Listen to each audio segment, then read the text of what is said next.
February 27, 1965. Harlem, a church on Amsterdam Avenue. 1,500 people inside and thousands more standing out in the cold street because there was no more room. They had come to bury Malcolm X.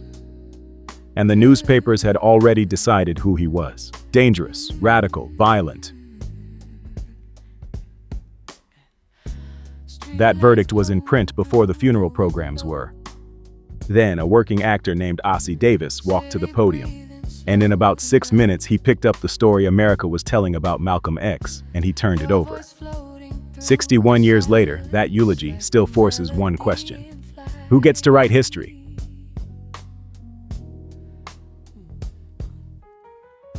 Coffee cooling on the table.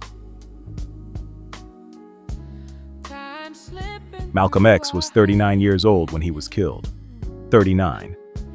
6 days earlier, on February 21st, he stood up to speak at the Audubon Ballroom in Washington Heights. He never finished the greeting. He left behind his wife, Betty Shabazz, 4 young daughters, and twin girls she was still carrying. But if you only read the papers, you didn't know any of that. You knew the file.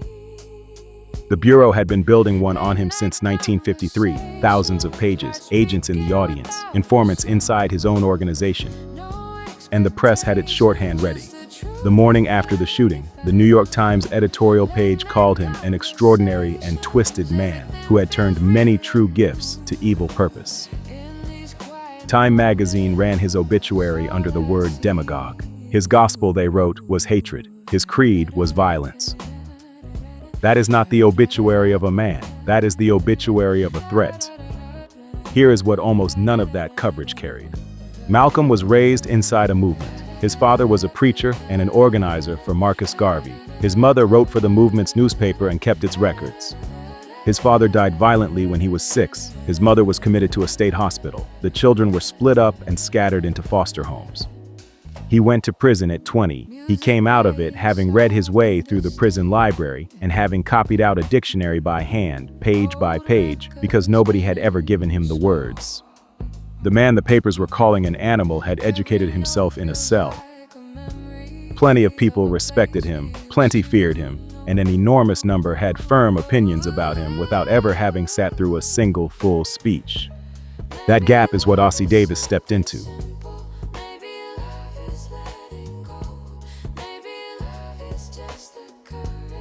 Ossie Davis was not a firebrand, and that is exactly the point. Born in Cogdell, Georgia, 1917, hitchhiked most of the way to Washington to get himself into Howard University. By 1965, he had a real career: Broadway, film, television. He had written and starred in Purlie Victorious, a comedy that put Southern racism on a Broadway stage in 1961 and made white audiences laugh at it. He was, in the language of that era, respectable. He and his wife, Ruby Dee, had served as masters of ceremonies at the March on Washington 2 years earlier. He was close to Martin Luther King Jr. He would eulogize King too, 3 years later. Now understand the position that put him in. Ossie Davis was a man with something to lose. Standing up to speak for Malcolm X in February of 1965 was not a safe career decision. Harlem churches had refused to host the funeral at all. It took Bishop Alvin Childs opening his doors for there to be a service. People asked Davis plainly why he would put his name on it. He answered them a year later, in writing, in an essay for Negro Digest titled "Why I Eulogized Malcolm X." His answer, boiled all the way down, was this: you did not have to agree with everything the man said to recognize what the man was. And the phrase he used at that podium is the one that outlived every word the newspapers printed. He called Malcolm, quote, "our own black shining prince." Not a demagogue, not a threat, a prince, ours. That is a claim of ownership. He was telling a grieving room and a whole country reading over their shoulder that Malcolm belonged to us, and that we would be the ones to decide what he meant.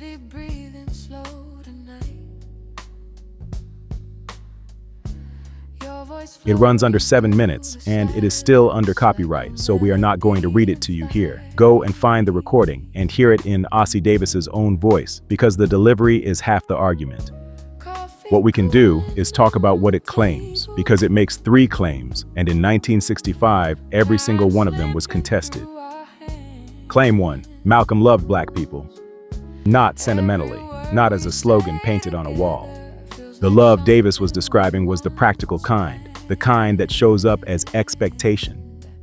Malcolm's program asked things of you: education, discipline, economic independence, the right to defend your own family, responsibility to the people on your block, ownership of the institutions in your own neighborhood.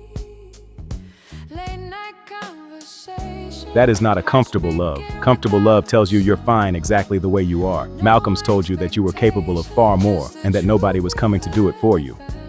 Davis's point was that a man who spends his whole life telling you to get up is not your enemy, no matter how loud he says it.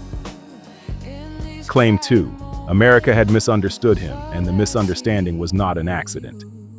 Think about how Malcolm actually reached the public, almost never in full. A camera crew shows up to a rally and leaves with 15 seconds. A paper runs the sharpest line out of a 90-minute speech. A television program books him to play the opposition, then cuts to a commercial the moment he starts explaining himself.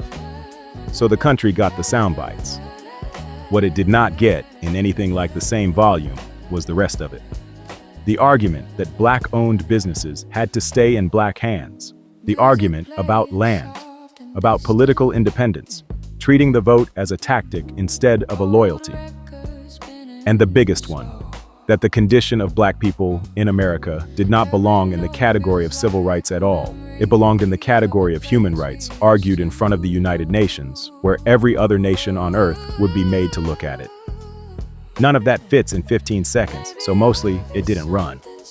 Davis was standing in a church accusing the American press of publishing a caricature and calling it a man. Claim 3, and this is the one that took nerve. History moves slowly.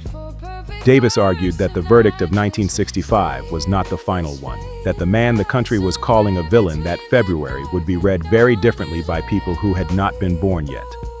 Standing over a casket, with the ink still wet on those obituaries, he told a hostile country that it had got this one wrong, and that time would prove it. That is not a eulogy, that is a bet.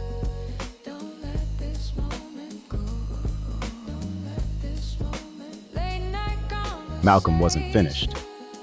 For 12 years, he was the national spokesman for the Nation of Islam. He built temples, he founded its newspaper, he took an organization of a few hundred people and grew it into tens of thousands.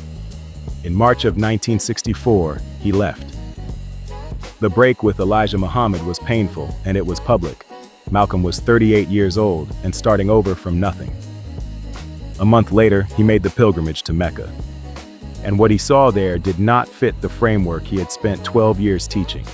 Pilgrims of every color eating from the same plate, sleeping in the same tent, praying in the same rows.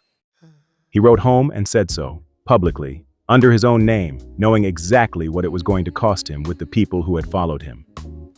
That is a rare thing in public life. A man at the height of his influence saying out loud, in front of everybody, "I have seen something and it changed my mind." He came back with a bigger map. He traveled across Africa and the Middle East and sat down with heads of state. And in June of 1964, he founded the Organization of Afro-American Unity, modeled deliberately on the Organization of African Unity. Its whole purpose was to internationalize the fight, to argue that what was being done to black people in America was a human rights violation, and that a human rights violation is the business of every nation on earth. Now be precise about what changed and what did not. His analysis of who held the power did not soften. His insistence on self-determination did not soften. His position on self-defense did not soften.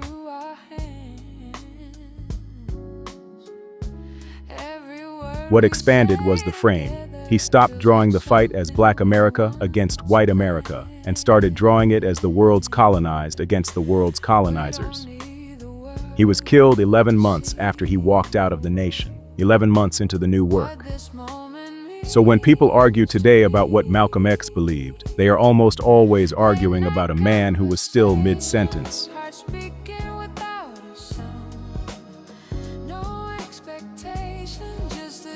The autobiography he told to Alex Haley came out that same year. It has never once gone out of print. Time magazine, the same magazine that ran him as a demagogue, later named it one of the 10 most important nonfiction books of the 20th century. It is assigned in high schools. It is assigned in universities. It sits on the shelf with the American books we tell ourselves we are proud of. In 1992, Spike Lee put him on a screen in every mall in the country. In 1999, the United States Postal Service put his face on a stamp, the same federal government whose bureau had spent 12 years filing reports on him. The Audubon Ballroom, where he was shot, is now the Malcolm X and Dr. Betty Shabazz Memorial and Educational Center. There are schools with his name on the buildings, boulevards, cities that mark his birthday. And then, in November of 2021, 56 years later, a Manhattan judge threw out the convictions of 2 of the 3 men who had been imprisoned for his murder. A 22-month reinvestigation found that the district attorney's office, the New York police, and the FBI had all held back evidence pointing to their innocence. Witnesses who failed to identify one of the men. Informants told not to say they were informants. Sit with that. The official account of how Malcolm X died was wrong, and the agencies that had been watching him the entire time knew it was wrong. So, was Ossie Davis right? In 1965, he stood in a church that other churches had refused to be, and he told a country its verdict would not hold. It didn't.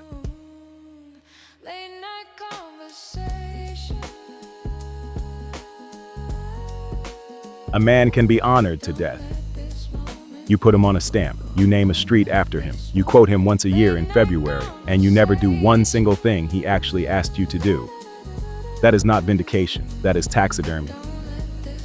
So instead of asking whether we remember Malcolm X, ask the harder question. What part of the program is still sitting right there on the table? Knowledge of self. Know your own history before you accept anybody else's summary of it. Ownership. Who owns the buildings, the stores, and the land where you live? That answer is your community's real balance sheet. Family. He was relentless about it, and he had lived the cost of not having one. Education. Not credentials for their own sake, the habit of reading past whatever you were handed. Institution building, schools, businesses, papers, funds, things that outlive the person who started them. And media literacy, which is the one that has aged the strangest of all. Malcolm was warning people that a 15-second clip can replace a 90-minute argument. He was saying that in 1963, when the country had 3 television networks. You are holding the machine that now does it 1,000 times a day. And none of that requires you to agree with everything the man ever said. That is the entire point. Ossie Davis did more than bury a friend that afternoon.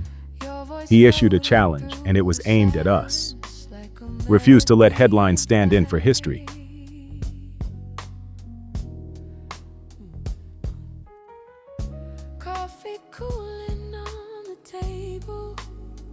Refuse to judge a person by the description his enemies wrote of him. Refuse to stop learning just because the story sounds finished. Malcolm X was still changing his mind in public when they took his life. He was 39 years old. He was mid-sentence. So maybe the way to honor him is not to repeat his words back at each other. Maybe it's to keep asking the questions he refused to stop asking. Education is the passport to the future, for tomorrow belongs to those who prepare for it today. Study the source, think critically, build intentionally. Until the next story, peace.